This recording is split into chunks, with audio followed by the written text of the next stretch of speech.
केरल की हरी भरी वादियों में बसा कोडतई एकदम शांत जगह लगता था।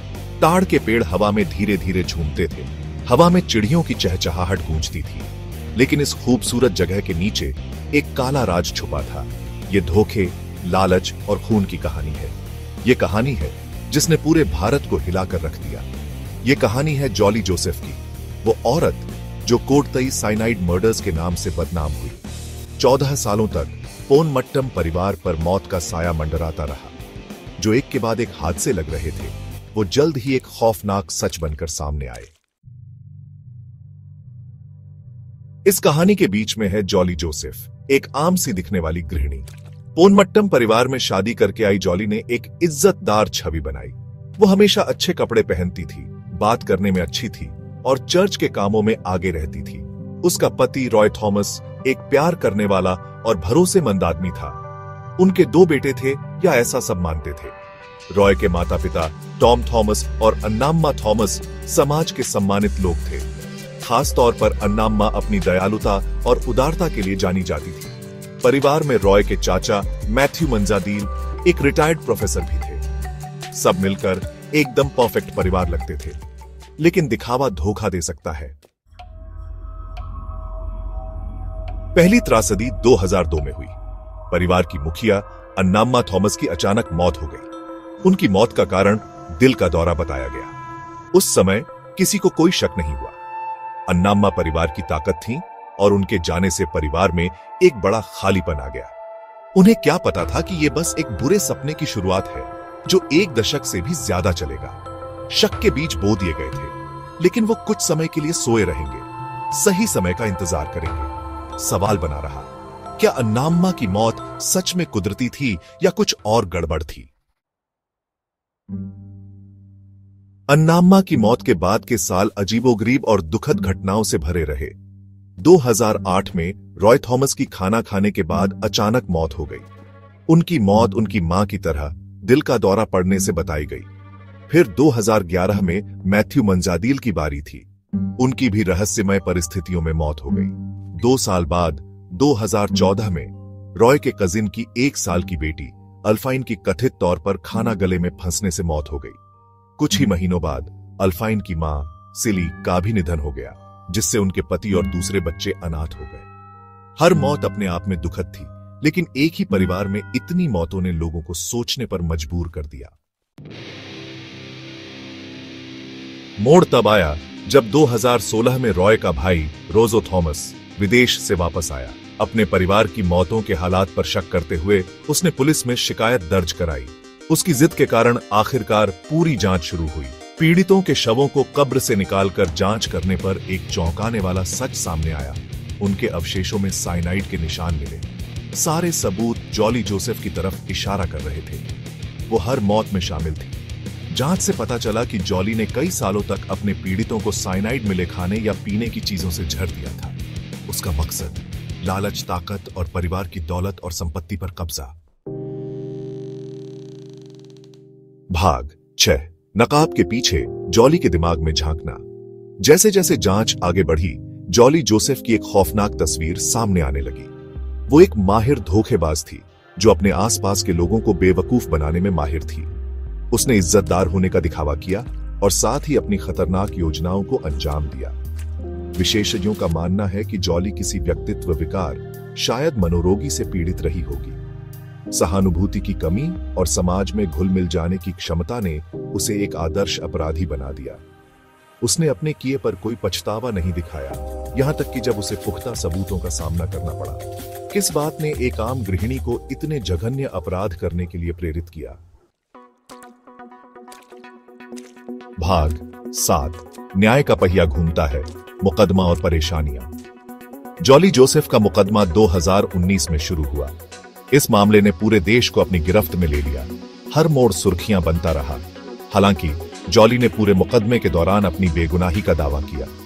उसने दावा किया कि मौतें प्राकृतिक कारणों से हुई थीं और उसे फंसाया जा रहा है। हालांकि अभियोजन पक्ष ने उसके खिलाफ सबूतों का पहाड़ पेश किया, जिसमें फोरेंसिक रिपोर्ट, गवाहों की गवाही और उसके कब्जे से बरामद सबूत शामिल थे। दोष से बचने की उसकी कोशिशों के बावजूद अदालत ने 2021 में जॉली जोसेफ को कई हत्याओं का दोषी पाया। उसे आजीवन कारावास की सजा सुनाई गई। हालांकि कुछ सवाल अभी भी अनुत्तरित हैं। क्या जॉली ने अकेले काम किया या उसके साथी थे? भाग 8, अनुत्तरित प्रश्न, कोडतई की गूंज। कोडतई साइनाइड मर्डर्स ने पूरे भारत को झकझोर कर रख दिया। एक शांतिपूर्ण समुदाय के अंधेरे पक्ष का पर्दाफाश किया। इस मामले ने शुरुआती जांच की प्रभावशीलता पर भी सवाल उठाए। पुलिस को सच्चाई का पता लगाने में इतना समय क्यों लगा? क्या कोई प्रणालीगत विफलता थी जिसने जॉली को इतने लंबे समय तक बेखौफ काम करने दिया? ये सवाल कोडतई के लोगों को परेशान करते रहते हैं, तब भी जब वे अपने बीच हुई भयानक घटनाओं से उबरने की कोशिश कर रहे हैं। भाग 9, सबके लिए न्याय, आप तय करें। कोडतई साइनाइड मर्डर्स एक भयानक याद दिलाते हैं कि बुराई सबसे अप्रत्याशित जगहों पर छिपी हो सकती है। जॉली जोसेफ, जिसे कभी एक समर्पित पत्नी और मां के रूप में देखा जाता था, एक निर्दयी हत्यारी निकली जो लालच और सत्ता की भूख से प्रेरित थी। यह मामला सतर्कता के महत्व और समय पर और पूरी जांच की आवश्यकता पर भी प्रकाश डालता है। इस मामले पर आपके क्या विचार हैं? क्या आपको लगता है कि न्याय हुआ? नीचे कमेंट सेक्शन में अपने विचार शेयर करें और ज्यादा जानकारी वाली वीडियोस के लिए मेरे चैनल को लाइक, शेयर और सब्सक्राइब करना न भूलें। कोडतई साइनाइड मर्डर्स का धूल जमता जा रहा है, लेकिन नए सबूत सामने आ रहे हैं और इस मिस्ट्री को और भी गहरा बना रहे हैं। छुपी हुई डायरियां, सीक्रेट लेटर्स और भूली हुई गवाहियां अब रोशनी में आ रही हैं। हर नया खुलासा जॉली जोसेफ की क्रूरता और उसके झूठ के जाल की तस्वीर दिखाता है, जिसे उसने अपनी असली शक्ल छुपाने के लिए बुना था। इन्वेस्टिगेटर्स को जॉली के घर में एक सीक्रेट जगह मिली है, जहां साइनाइड की शीशियां और कुछ अजीब से नोट्स मिले हैं। ये सबूत बताते हैं कि वो शायद और भी खतरनाक काम करने की सोच रही थी। अभी भी सदमे में डूबा हुआ समाज इस डरावनी सच्चाई से जूझ रहा है कि वो एक मास्टर मैनिपुलेटर के साथ रह रहे थे। एक्सपर्ट्स उसके साइकोलॉजिकल प्रोफाइल को समझने की कोशिश कर रहे हैं और एक ऐसी औरत की खौफनाक तस्वीर दिखा रहे हैं जो पैसे और कंट्रोल की भूखी थी। ये नई जानकारी न सिर्फ उसके गुनाह को पक्का करती है, बल्कि ये सवाल भी उठाती है कि इतनी बड़ी बुराई इतने लंबे समय तक कैसे छुपी रही। हमारे साथ इस केस की गहराई में चलिए, इंसानी फितरत के अंधेरे कोनों पर रोशनी डालते हुए। नीचे कमेंट में इन नए खुलासों पर अपने विचार जरूर बताइए। क्या सच में इंसाफ हुआ या अभी भी कुछ बाकी है? लाइक, शेयर और सब्सक्राइब करना मत भूलिए, ऐसी ही और इन्वेस्टिगेशन के लिए। कोडतई साइनाइड मर्डर्स का धूल अब बैठने लगा है। कोर्ट रूम में एक एंटिसिपेशन का माहौल है। ये दिन आखिरकार आ ही गया जहां बहुतों की किस्मत का फैसला होगा। विक्टिम्स के फैमिलीज, मीडिया और क्यूरियस ऑनलुकर्स सब इकट्ठा हुए हैं इस चिलिंग सागा का आखिरी एक्ट देखने के लिए। जज साहब एंटर करते हैं और पूरा कमरा शांत हो जाता है। जॉली जोसेफ, वो औरत जिसने इतने लोगों को धोखा दिया, आखिरी बार कोर्ट के सामने खड़ी है। उसकी आंखों में कभी डिसीट था, अब उसको समझ आ रहा है कि उसने क्या किया है। प्रोसिक्यूशन दिखाता है सबूत जो महीनों की इन्वेस्टिगेशन के बाद मिले हैं। डिफेंस आखिरी कोशिश करता है, लेकिन एविडेंस बहुत स्ट्रांग है।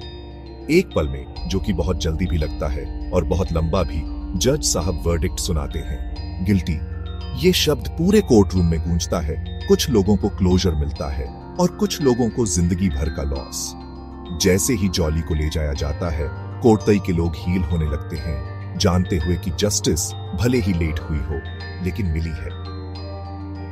लेकिन ये फाइनल वर्डिक्ट एक सवाल भी छोड़ जाता है, कैसे एक औरत इतने लोगों को इतने टाइम तक धोखा दे पाई? ये सोचते हुए हम आपसे विदा लेते हैं। याद रखिए, चौकन्ने रहना है, क्योंकि कभी कभी सबसे डार्क सीक्रेट्स सबसे ब्राइट जगहों में छुपे होते हैं।